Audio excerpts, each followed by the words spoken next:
Mirë se erdhët në episodin e radhës të ProLiq Podcast.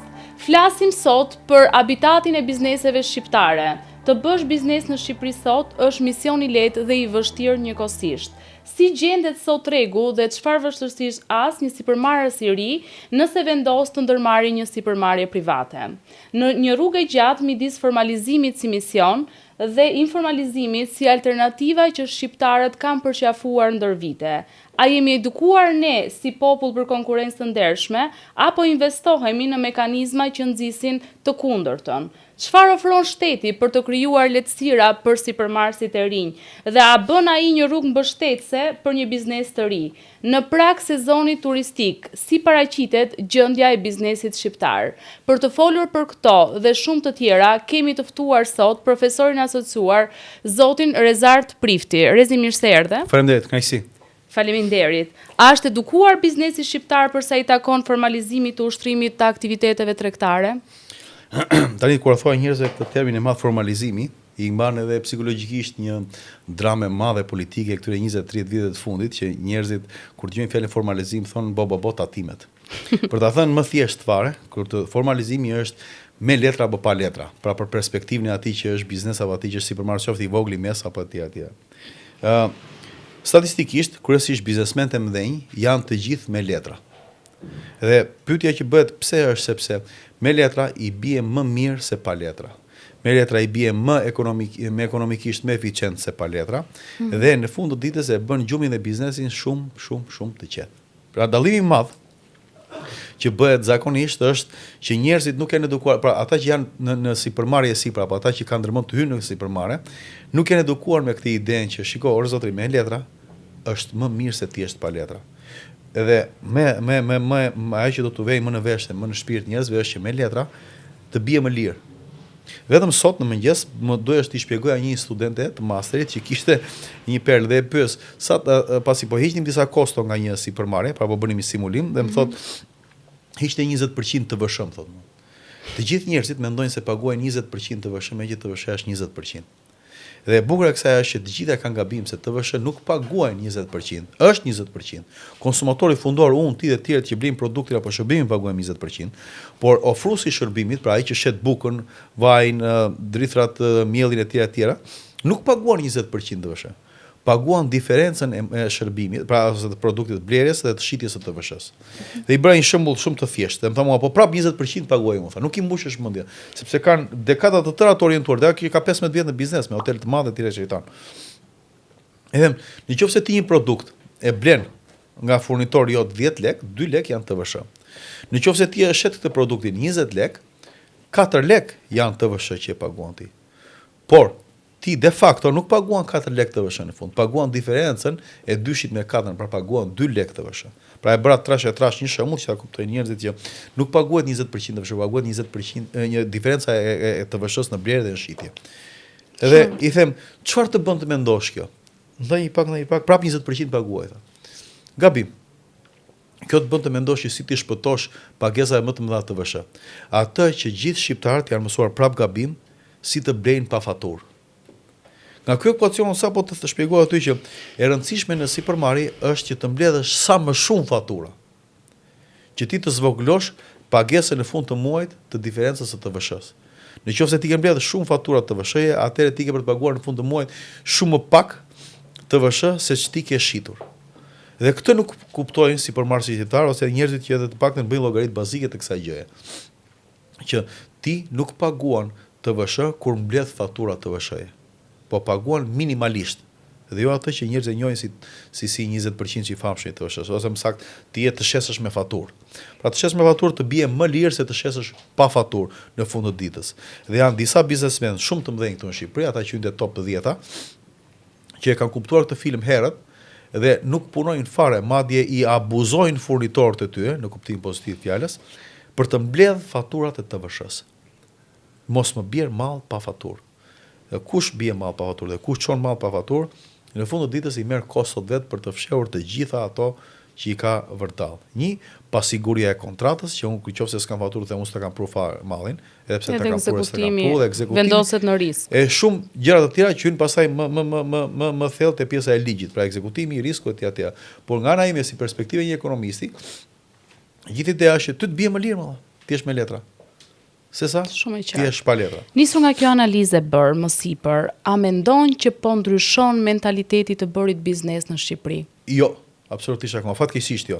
Edhe më pas po nëse ta quajmë 30 vjet demokraci, 30 e sa vjet sa u bën. Jo. Dhe kjo ka të bëjë një me formimin në shkolla, që njerëzve u mësohet kontabiliteti dhe ekonomia në formë didaktike mekanike.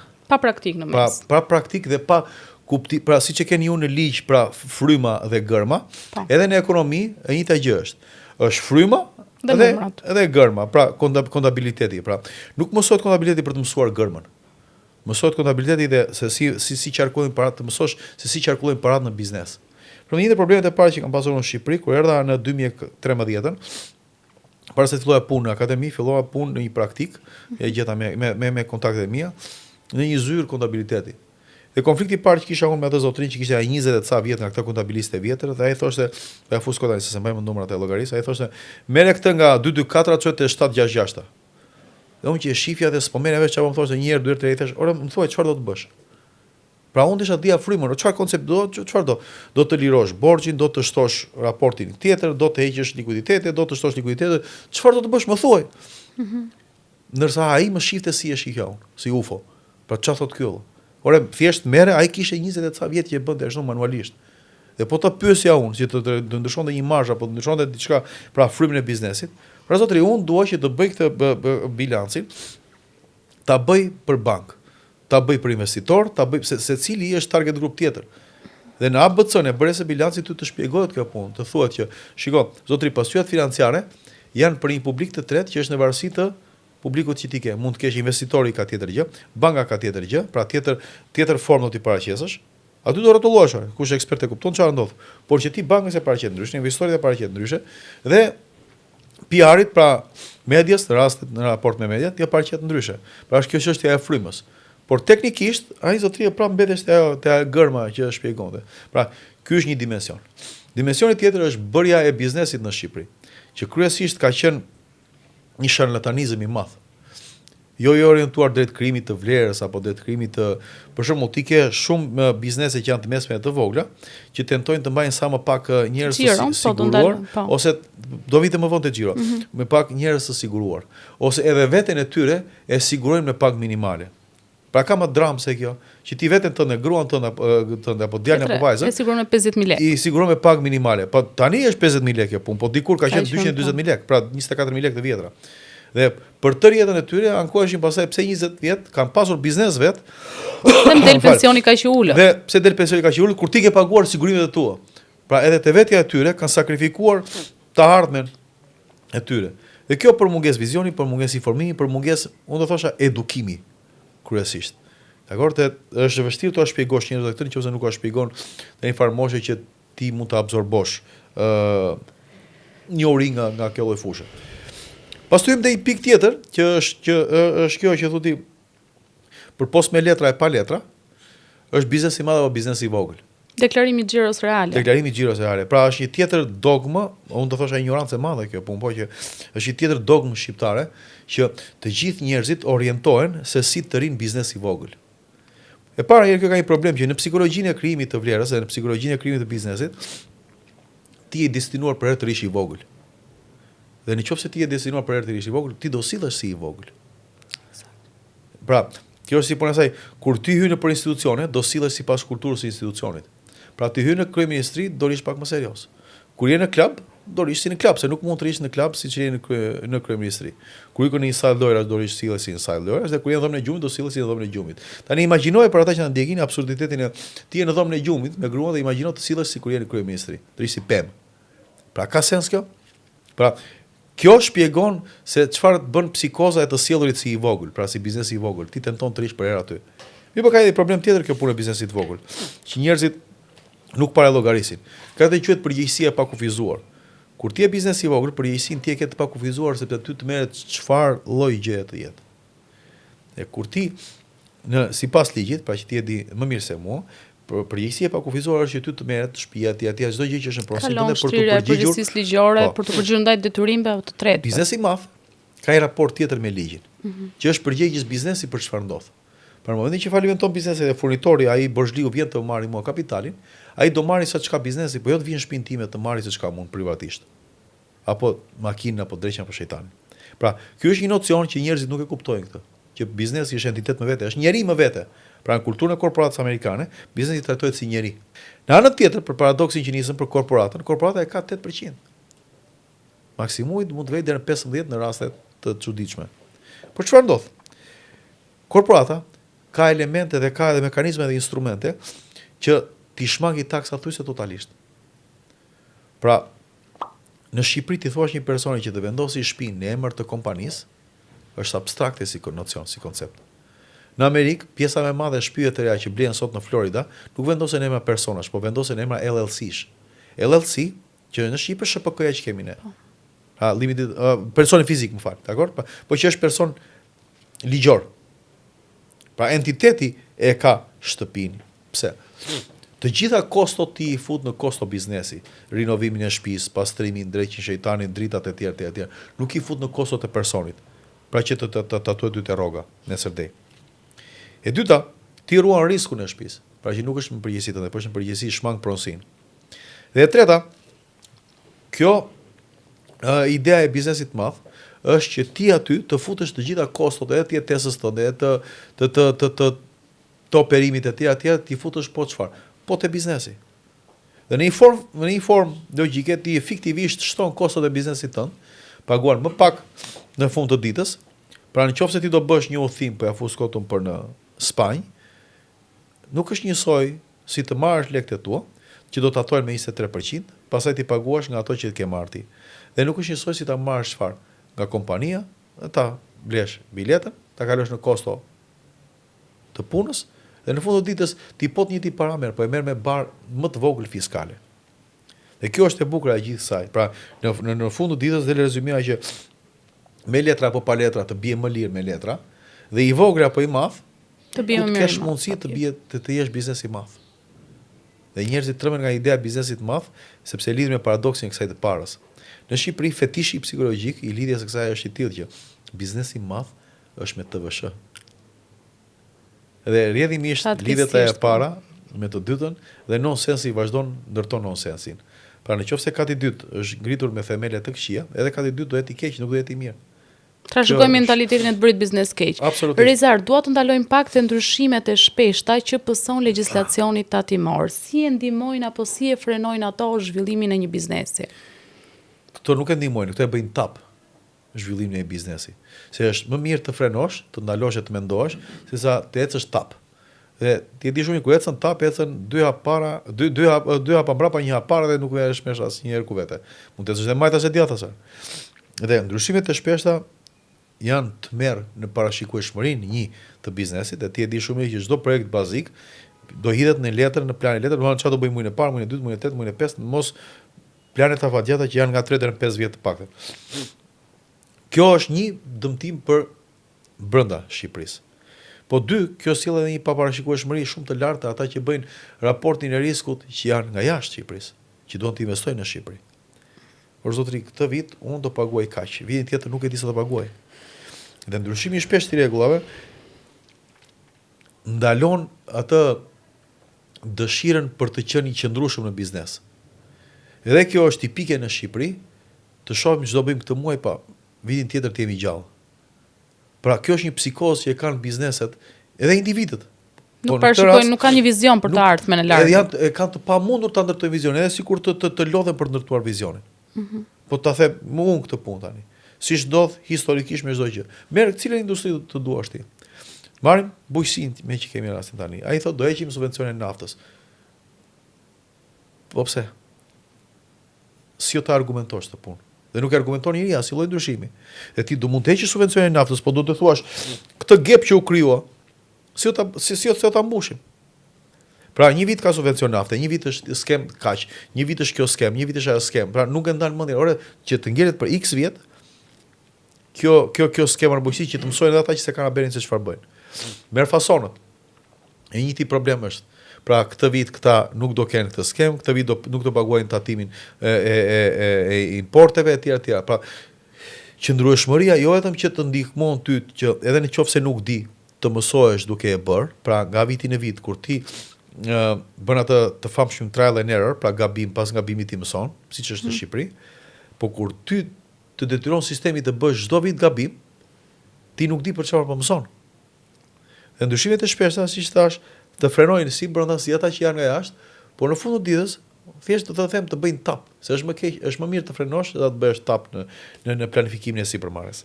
Për të gjithë ata dëgjues që janë të rinj në sipërmarrje ose që e paramendojnë të nisin një sipërmarrje private, cila është këshilla jote, çfarë duhet të kenë ata parasysh që të hyjnë në treg dhe që të qëndrojnë afatgjat? Pra, në krye të 6 muajve mos të pezullojnë niptin apo ta mbyllin fare dhe të regjistrojnë niptin. Shiko.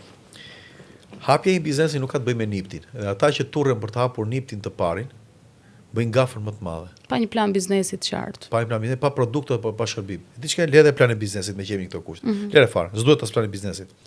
Po çfarë duhet? Duhet të kesh një ide të qartë se çfarë do bësh. Dhe pjesa më e madhe e njerëzve fillojnë duke bërë letra, pra plan e biznesit, mbushin stiva me letra kod, shkruajnë, gjejnë nga interneti dhe quajnë thojë se është ajo. Jo, biznesi është as ide nuk është. Po është prototip. Pra, produkti dhe shërbimi nuk është ide, nuk është plan biznesi, nuk është nipt. Kush vetë të gjithë nxiton të hapi niptin në fillim fare, bën gafër më të madhe. Kjo për arsye të tjera, por biznesi është prototip. Pra, çfarë do të bësh? Ndërtoje atë që quhet një produkt minimal, se ku do ti të arrish dhe provoje të eksperimentosh të pilotosh në treg. Nevoja e niptit vjen më vonë kur ti i ke shumë gjëra të qarta. Ndonjëherë s'ka nevojë për nip në fillim fare. Vjen kur ti formalizohesh natyrshëm. Po ne e bëjmë formalizimin me pult. Pra që ti do bësh këtë se duhet. Pra, pyesja studentët tonë, pyes vit për vit, te teoria e Maslow. Është një gjë e bukur, i them. Nëse se ti ke rrogë minimale, merr 300.000 lekë në muaj. Ditë e parë, morë rrogën, çfarë do bësh? E diti që 99% japi një përgjigje. Thonë do paguaj dritat dhe ujin. Asnjë, dhe kjo është simbolik e vendit komunistë atistë që jemi ne akoma edhe me rinin ton. Pra një individ që merr rrogën minimale, gjë e parë që bën është të paguajë faturat e shtetit. Se ne shtetin e kemi frikë në palc. Por sipas Maslow, një qenie që merr rrogën minimale dhe po pret në fund të muajit të marrë rrogën, ditën e parë që merr rrogën, çfarë do të bëj? Duhet të haj bukë dhe të pi ujë. Sepse kur ti s'ke ngërë bukë dhe s'ke pirë ujë, që kuptimi ka të paguash dritat dhe ujin? Pra nuk bën sens, nuk ka logjik. Pra ne jemi në psikozën e shtetit etatist. Na edhe kur themi për të hapur një biznes, mendojmë të hapim niptin. Për mua është gjëja më kot, më gjëja e fundit fare që ti duhet mendosh. Hapja e niptit. Dhe çdo i ri që do të hapi një biznes, e para herë duhet ta nisi as nga ideja, se u them të rinjve zakonisht kur bëj trajnime kështu publike i them, nobody gives a fuck about your idea. Sepse të gjithë thonë profesor kam një ide. Më kujt të kërcet se ke një ide? Disa ide ka profesori, vetëm në mëngjes kur çojm kam 20. Po e disa ide ka Elon Musk. Je interesit i mu? Ideja e biznesit nuk është të hapësh biznes. Të hapësh biznes është gjëja më e thjeshtë në botë. Edhe në Shqipëri të hapësh një nip është gjëja më e thjeshtë në botë. Biznesi nuk është çështja e hapjes, është çështja ta mbash. Dhe pjesa më e madhe e trimeve nuk kuptojnë këtë ide që problemi është dhe vështirësia, lodhja, strapacimi, vuajtja më e madhe, sidomos në fillim fare, është ta mbash atë. A kemi në realisht kulturë menaxhim biznesi? A kemi burime njerëzore të cilat janë apo kanë kapacitetet për të bërë një menaxhim të duhur që biznesi të ketë një vizion afatgjatë? Sepse këtu në Shqipëri duket pa dashur të bëjmë paragjykime apo etiketime, sikur çdo kush mund të bëjë biznes realisht. Dhe sidomos ai që ka një potencial ekonomik në prapasken, të cilin mendimi i parë që i vjen është të bëjë një biznes, të hapë një bar kafe. Pata një diskutim pardje me dy kolegët e mi dhe më thoshte njëri që biznesmenët shqiptarë janë heroj. Dhe unë nuk bie dakord në këtë sepse unë kryesisht biznesmenët shqiptarë i quajmë atrapaz. Për arsye se në Shqipëri prodhohet shumë pak. Në Shqipëri prodhohet shumë pak. Dhe ajo që bëhet në Shqipëri më shumë është tregtohet. Pra, blete kinezi 2 lek, shit ma mua 40 lek. Blete turku 3 lek, shit ma... S'ka gjithë keqe, kjo tregtia s'ka se gjithë keqe. Por, vendet e konsoliduara dhe shoqëritë e konsoliduara që njohin vlerën dhe atë që është puna, tentojnë të ngrenë vlerë të shtuar të prodhimit e përpunimi i gjës. Ne nuk e kemi këtë. Edhe kur i përpunojmë apo i prodhojmë gjërat, i bëjmë si mos më keq. Ndaj edhe nuk ka njerëz për të gjetur për prodhim. Sot Shqipëria për që flasim është nivelet më të këqija të prodhimit. Thuaj se nuk prodhojnë fare, ato që prodhonin po shkartohen. Dhe kjo ka të bëjë 1 me kulturën, 2 me mungesën e kulturës menaxheriale që përmendet ti. Sepse kultura menaxheriale te ne është shefi të paguan ty për mëndet tua, shefi bën me mëndet veta, dhe në fund të ditës shefi ta vë fajin ty. Pra më paguan mua ai për konsulencë, më bën me mëndet veta, dhe në fund më thot mua e ke ti fajin pse s'funksionoi. Dhe unë ndryshe nga shumë vite më parë, kur punoj me konsulencë, sot i bëj gjitha me shkrim. Pra kjo është kjo, kjo është kjo, kjo është kjo. Dhe kur vjen puna për që të mos ngelem si tjetë produkti i matshëm, tjetë shërbimi i lexuar se të mos ngelem si ajo që mes nesh të themi unë të thash. Po. Pra gjithmonë kemi dëgjuar këtë unë të thash. Pra kjo ka të bëjë me një me kulturë menaxheriale, që është e vakët e ne dhe është mediokre në rastin më të mirë. Kjo për arsye disa, 1 kulturore, 2 arsye të mos zhvillimit të kulturës së punës. Ne i marrim gjërat me sedër. Në momentin që unë jam në bord me ty dhe nuk bie dakord me ty, ti thua pse më kundërshton ti mua. De facto unë s'po të kundërshtoj ty.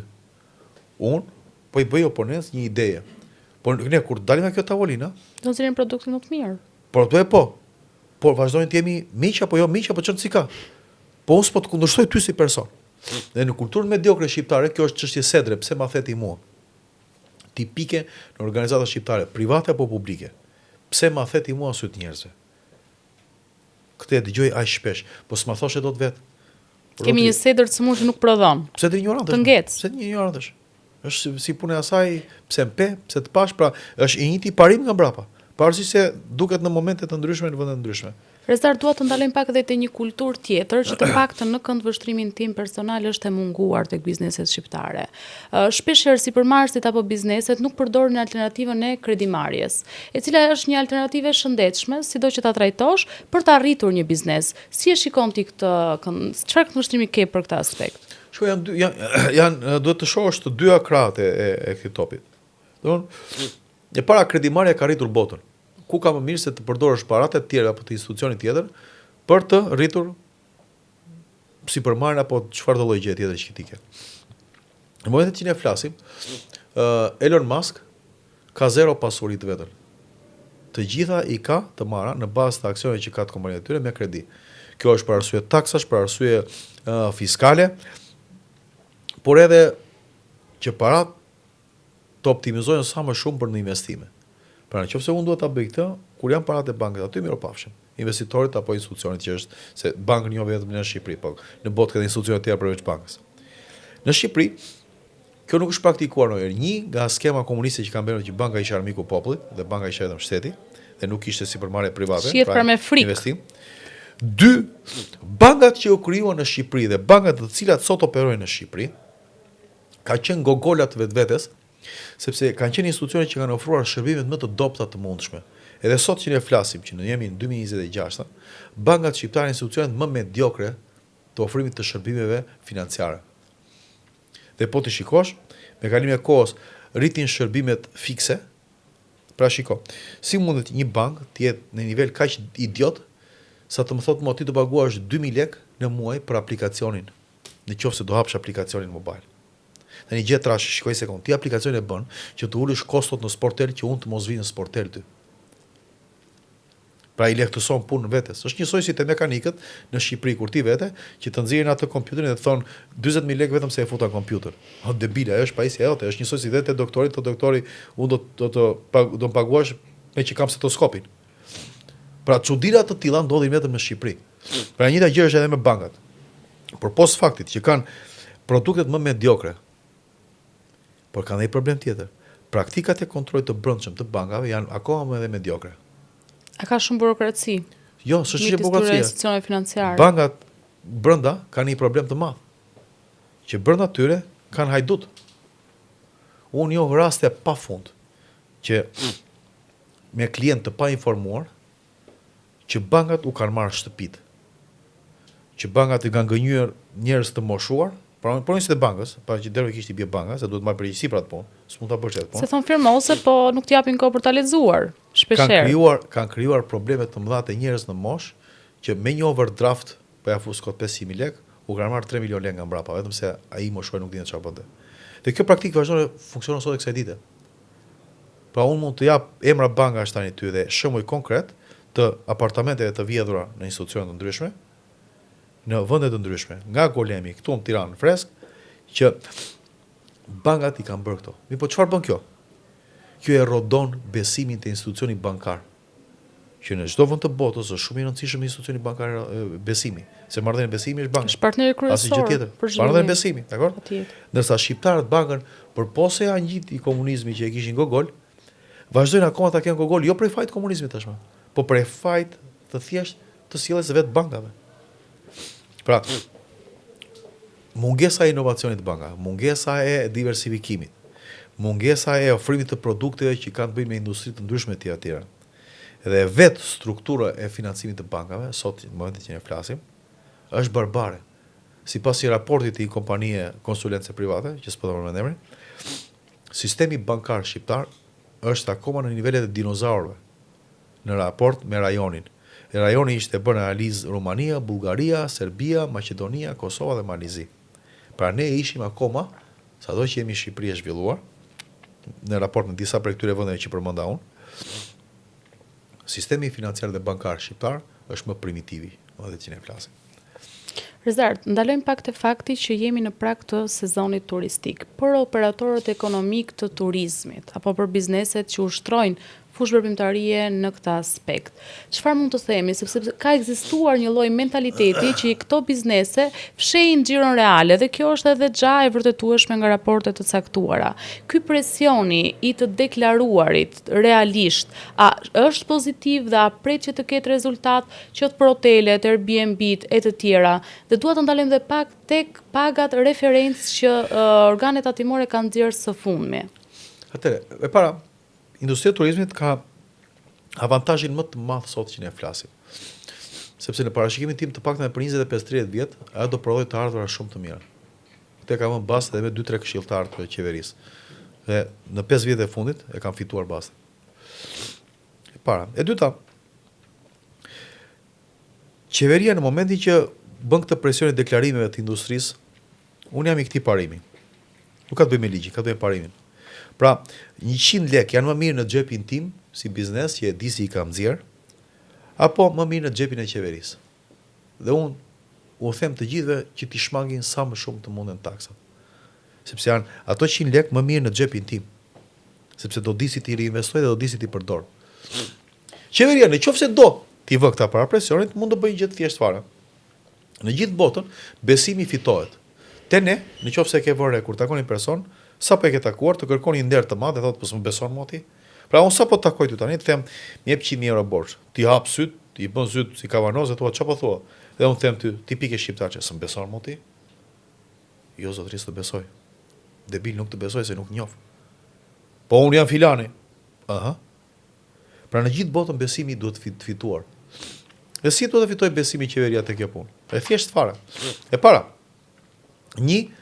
investimi në infrastrukturë, pasi qeveria u bën investimet në infrastrukturë këtyre, të gjithë strukturës hoteliere të turizmit, dakord? U thot urdhro, këtë të parë më siguro. E dyta, unë do të siguroj juve çfarë? Sigurinë. Jeni të sigurt në gjithë vijnë bregdetar kur cili do turist që të vi. Pra në 2 minuta të vjen policia qoftë në rastin më ekstrem. E treta, ti kudo që të rrëzohesh e të shërohesh, do vishim të rrezisë sepse do ta sigurojmë këtë infrastrukturë. E treta, rregullat barabarta për të gjithë ju, nuk do keni asnjë taksidar që të vi të marrë gjobat. E katërta, të gjithë ju nuk do ziheni më tani sepse do zbatoni rregullat në mënyrë transparente. Pra, ti do kesh kaq sezone, sepse ky është rregulli, pra rregullat janë të barabarta për të gjithë, mos u mërzit fare. Por nuk do të hyjë pjesa jote e rërës. Po, nuk do zbatohet një për ligjin, një për maligjin. Pra kush është para i fort me ministren do marri më shumë sezone, ai faki që është edhe në vit të parë s'do marr fare, se deni një fort që është aty. pasi ka siguruar këto qeveria, ka të drejtë që me këtë besim të fituar, të krijojë llogari këtyre njerëzve, të kërkojë llogari këtyre njerëzve. Zotërinj, unë më bëra që kisha përgjegjësi tani duhet klarojeni. Sepse në mënyrë që unë ti mirë mbaj këto gjërat që ju kam siguruar juve, duhet më paguani ju taksa. Ju duhet më paguani taksat, si gjithë botën. S'ka. Edhe në paraj s'paguhen taksa, po se di njeri akoma se si paguhen. Në këtë sens, kjo formalizon atë përgjegjësinë e shtetit në raport me industrinë. Dhe industria ka dhe një problem tjetër pastaj. Që unë mendoj që jo çdo ignorant që ka hapur një derë shtëpi apo një derë vile apo ka përshtatur në mënyrë primitive meriton të bëj turizëm. 2 krevat si qeni aty, meriton të bëj turizëm. Jo. Ndalojmë pak për tek metodat kontrolluese, a janë efektive? S'ka metodë kontrolluese. Në momentin që hyn shteti, do bëhet pis çdo proces. Sidomos shteti jonë. Tani, si ndodh kjo?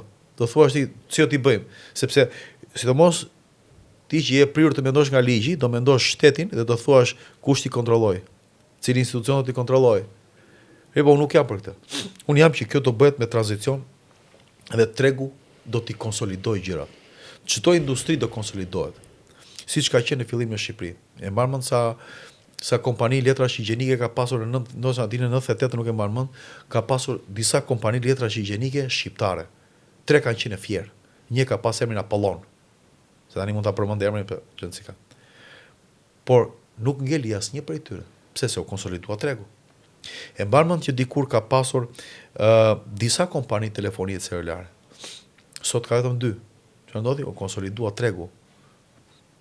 Duopol, monopol, kompani korruptive që si ka muhabet tjetër ai, por konsolidua tregu. Dikur ka pas 27 banka në Shqipëri kur ka marrë unë këtu në 2013 në Shqipëri. Hapite shoh, se kisha mbaruar Varshavë, Financbank thosha, ore, si ka mundsi një vend si ky mban 27 banka më zotri. Në momentet që ne flasim, ose deri para pak vitesh u bën 11 banka, pra u konsolidua tregu se s'ka. Sot që ne flasim, po hapen edhe 2 banka të reja. Por ky është një diskutim tjetër. Po banka digjitale, si mendon se funksionojnë? Do vitet e kjo. Pra ky është një diskutim tjetër. A besojnë do shqiptarët te kompjuterët? Besojnë që ç'kemë të shqiptarët kanë qenë kom bigjozi që e pa lindur. Por të mbyll të logjikën e kësaj turizmit. Pra në këtë formë, ti e konsolidon një përgjegjësi e shtetit dhe 2 zinxhirin e turizmit. Do konsolidohet vetë kjo, do ta konsolidoj tregu, sepse ai që ka vajtur njerëzit e sharlatani që janë nxiu jetën nuk do vej më. Unë që kam vajtur një herë te një që isha në borxh, nuk do shkel më te ai që në Besir, fare. Sepse njerëzit kanë filluar ta çmojnë atë që bëjnë pushim. Nuk është se e vuajnë më, hajde mos e do hame, do pime, do vuajmë aty. Po nuk të shkelin më thjesht fare. Nëse shkelin, punë e tyre. Përgjegjësi e tyre. Por me kalimin e kohës do t'i konsolidoj tregu. Do mbeten vetëm ata operatorë që do kuptojnë çfarë është shërbimi. Do kuptojnë çfarë është turizmi, do t'i ndajnë yjet, do t'i ndajnë vlerësimi. Shqyr zotit që ka bërë booking amerikani, shqyr zotit që ka bërë Airbnb amerikani dhe që të luten edhe këta tanët kur vete atje. Që ti bësh një review pozitiv. Që jo ti bësh një review pozitiv, po që në qoftë se kanë një problem të thotë aman mos ma shkruaj aty. Pavarësisht se kam atrapas që ton akoma kur vete ti në darkë thotë ta kanceloj unë këtë nga booking, do më japësh lekë të keq, mos jap 15% që në booking. Unë nuk e bëj. Pse? Sepse nuk e mbaj dot më përgjegjës atë për shërbimin e ofruar. Ai po iku andej, unë nuk kam ç'i them atij. Dhe ndaj edhe kjo ka të bëjë edhe me tregtitë e tjera, tregtinë online, që thua ti a ka besim apo jo, që është një piramidë e madhe. Ka më gaf më të madhe se të blesh në Instagram. Mirë, po si shqiptarët historikisht duhet të zgërdhihen një herë mirë, ti marrin kostot se janë 2 mënyra për të mësuar. O do mësosh duke dëgjuar, o do mësosh duke u zgërdhir. Ne jemi natyrë shoqërore që nuk mësojmë duke dëgjuar, se ne jemi shumë të ditur, i dim të gjitha. Kështu që do zgërdhihemi. Pra, pjesa më e madhe e tregtisë në 3 vitet e fundit që është bërë në Instagram. Ke marrë sa blejnë të rinë në Instagram? Po, me vitet këto kohë të fundit, kjo ka filluar të bjerë. Pse? Sepse ti nuk e ban dot përgjegjës atë. Sëra besimi, automatikisht. Bie besimi sepse nuk ka mekanizëm kontrolli të gjithë transaksionit. Fatur nuk ke, sistem review e nuk ke, ti vetëm po ta shash, ai të bllokon aty në Instagram, mirë pafshim shëndet mira. Ai vazhdon të shet ndërkohë. Ndaj njerëzit do fillojnë të ndalojnë uljet e kujt të blerjeve në Instagram dhe në Facebook, në këto platforma sociale. por do vjen ku? Te platformat ku është e regjistruar. Pra edhe ne do vim te ajo që quhet, se ne quajmë tregti online, po Shqipëria de facto ka zero tregti online. Të paguash kur të vjen posjet e dera nuk është tregti online. Thjesht të erdhi kamarit e dera. Dhe do vim edhe ne te tregtia online, që ti të kesh një platformë tënde, të regjistruar, të mbash përgjegjësi që nëse produkti im, unë do ikë të bëj ankesë aty te zyra konsumatore, edhe të fik fare. Sepse më ke gënjur, më ke thënë që më ke shit të ri, po s'është i ri më zotri, ja ku e ke. Dhe të gjithë ata që blejnë sot në mjetet sociale, siç blejnë masivisht në Instagram, e kanë kuptuar që po han dynjan me këtë punë. Na edhe janë tërhequr. Na edhe këto të Instagramit kanë nxjerrë një budallik së fundi që thonë mund ta kthesh produktin. Po s'ka për të zgjat shumë. Pra tregtia elektronike bie atje ku thet tani te bankat elektronike, te pagesat elektronike. Janë një formë me sistemesh pagesash elektronike sot në Shqipëri, që nuk e kanë kuptuar akoma logjikën e tregut të pagesave elektronike. Në 2018-ën, unë hapa një kompani IT që jep një shërbim për klientë tuaj, dhe gjë e parë që më vajti ishte parashikimi se si do rritesh tregtia elektronike këtu në Shqipëri. Kam takuar atëherë disa prej kompanive më të mëdha, përfshirë këtu dhe përfaqësues të postës shqiptare të atërshme. Dhe u thosha, duhet të bëjmë këtë. Pranoni një bashkëpunim apo jo? Të gjithë më thoshin që ne kemi nisur. I themi jo, s'është kjo. Po ja, mi këtu i paguan të gjitha. Çfarë paguaj, thosha? E paguan gjobat, paguan energjinë elektrike, paguan ujin. Të gjitha aplikacionet shqiptare që kanë nisur me këtë mediokritet. Madje edhe aplikacione që unë e ti flasim tani në moment që bëjnë për inovatore. Produkti bazë që ofrojnë është pagesa e gjobave dhe faturave. Tipik një frustrim i madh, si ai që thash në fillim fare, paguajmë mirë dritat dhe ujin, jo të hamburg. Kur ti e nis një produkt të tillë për të ofruar një facilitet të tillë, duhet ta nisësh me çfarë? Me atë që është customer journey. Ora çfarë nevoje ka ai tipi nga mbrapa? Jo çfarë nevoje ka shteti për të paguar faturat. Po këta e nisin nga kjo sepse janë mësuar duke marrë kontrata nga shteti që detyrojnë njerëzit që të paguajnë faturat atje dhe i kanë tarifat e sigurta. Po unë do të mendoj për logjikën e tregut. Dhe sot që flasim ne, të gjitha aplikacionet kanë problem që janë jashtë logjikës së tregut. Këta po të heqin pagesën e faturave të detyrueshme që janë gjoba, drita e ujit, këta kanë qarkullim nul, afër zeros, sepse nuk janë aplikacione që janë në treg, pra kjo pagesa virtuale. Tani vim te banka virtuale. Tani janë dy momente, kjo që u krijoi së fundi besoj referohesh apo jo. Është momenti zyrtar i bankës virtuale, që unë në parim jam tmerrsisht pro një banke virtuale. Kam qenë në 2008 në Poloni kur u krijua banka e parë virtuale atje dhe ishte një super eksperiment. 2008, kuptoj, jemi 2026. Në momentet që ne flasim, Shqipëria nuk e ka infrastrukturën për një bankë virtuale. Po unë jam shumë pro.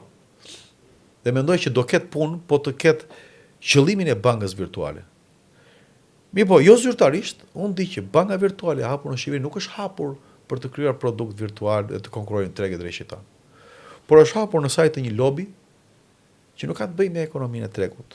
Unë mund t'i them gjitha informacionet tani, që është një lob që do janë të panevojshme. Po, nuk më hyn punë për këtë fokus që kemi ne këtu. Pa mund të them dhe kush e ka krijuar si kartë kapitali, deri Rothschild e tjera, por fokusi i këtij podcasti është që banka virtuale për në parim duhet të jetë. Është momenti. Çështja është a ta bëjnë mirë, a do dizenjojnë një produkt financiar dhe për konsumatorin, dhe a do ofrojnë zgjidhje siç e ofron një mrekullueshëm Stripe, që unë jam lutur kompanive këtu në Shqipëri që të bëjmë diçka të tillë. Po këta nuk, edhe se më thon studentët shpesh, profesor nuk i ndajmë det se na i vjedhin. Bota ka ikur para duke ndarë det. Edhe unë sikur t'i them të gjitha idet tani, siç u kam thënë shumë njerëzve me kalimin e kohës, çuditë që ka kaluar që nga 2017 deri më sot që flasim se si ka vjedh njëri idet. Sepse bota e kupton që nuk të vjedh njëri iden. Sepse duhet se nuk mbaron të fjala ide. S'mbaron të fjala ide sapo e tham. Duhet puna nga mbrapa 1 dhe 2, ideja ka kontekst. Dhe si e ke ti në kokë nuk e ka asnjëri tjetër, edhe sikur t'ia thuash të shpjegosh 100 herë, prap nuk do ta bëj siç e ke ti në kokë. Sado që mund të vjedhë iden, mund ta kopjoj iden. Nuk funksionon vjedhja e ides. Shumë vërtet. Pra është një praktikë që nuk bën. Rezert, një këshill të fundit për të gjitha bizneset shqiptare. Shiko, ne përmendëm atë i deklaruar, po deklaruar i madh i vogël etj etj. Bizneset shqiptare duhet të ofrojnë produkt dhe duhet të ofrojnë shërbim. Bizneset shqiptare nuk ofrojnë as produkt dhe as shërbim. Të ofrosh produkt dhe të jetë shërbim dhe edhe shërbim, do të thotë që si do të reagonte ai që paguan për produktin tënd, nëse nuk do ishe i detyruar të blente produktin tënd. Nëse unë iki, s'po përmend emra, nëse unë iki në një supermarket tani, unë kam një problem me kalamajt e mi që nuk di çfarë lëngu frutash të blej. Sepse janë vetëm qelbësira sheqernash. Nëse pse unë jam i detyruar, sepse e di që të gjitha ato lëngjet i fut një kompani në Shqipëri. Edhe pse janë 18 lëngje të numëruara. Nëse unë ikë në supermarket në Shqipëri, nuk duhet të shoh vetëm një lloj çaj. Unë pi çaj shumë. Po duhet të shoh edhe të tjera zgjidhje. E ke vënë pse të gjitha shiko. Pse të gjithë koset e firmave shqiptare kanë një shije? Pavarësisht se mund të jenë firma të ndryshme, me koset të ndryshme, me paketim të ndryshëm, po kanë një shije, nuk dallojnë nga shije, ke vënë? Ti jam sinqert, jam pak fanatike e shijeve dhe nuk parash blesh shumë produkte që ndryshojnë nga. Po duhet jetë vërtet. Tani që mendoj. Shikoje, provoje. Në të gjithë koset, pavarësisht nga paketime nga merr firmës, kanë të njëjtën shije. Po ti bësh blind test, cilën unë e kam bërë në një orë master. Kanë të njëjtët përbërës. Përbërësi nuk e di se jam teknolog, po ti heqësh nga paketimi, ti vësh në gotë, ti nuk e dallon cili është cili. Në mënyrë absolute. Pra, bizneset shqiptare duhet të ofrojnë produkt dhe shërbim që nevojitet, që tregu të të vlerësoj dhe të mbaj për i kohë afat gjatë. Po jo të kemi këtë idenë që po se bleja ti më kërciti mua, do vi tjetri, si punë me hotelet, si që është me lokalet. Pra, bizneset shqiptare të shesin ty produktin e shërbimin, si kur ti ua ke për borxh. Bota ka ikur para me produkt, me shërbim, me sjellje. Pra s'kemi respekt për klientët. Jo, nuk kemi respekt për klientin. Sepse ti ke respekt për klientin kur ti ke produkt të mirë dhe shërbim të mirë. Kurse ke produkt të mirë dhe shërbim të mirë, normalisht si ke respekt për klientin se do t'i japësh me zor. Rezert, të falenderoj shumë për pjesëmarrjen, ishte kënaqësi e veçantë. Të uroj më të mirat dhe shumë suksese. Gjithashtu. Ju falenderoj dhe juve që na ndoqët. Ju ftoj të na ndiqni në episodet e radhës të ProLiq Podcast në kanalin ton zyrtar me të njëjtin emër në YouTube dhe në të gjitha rrjetet tona sociale.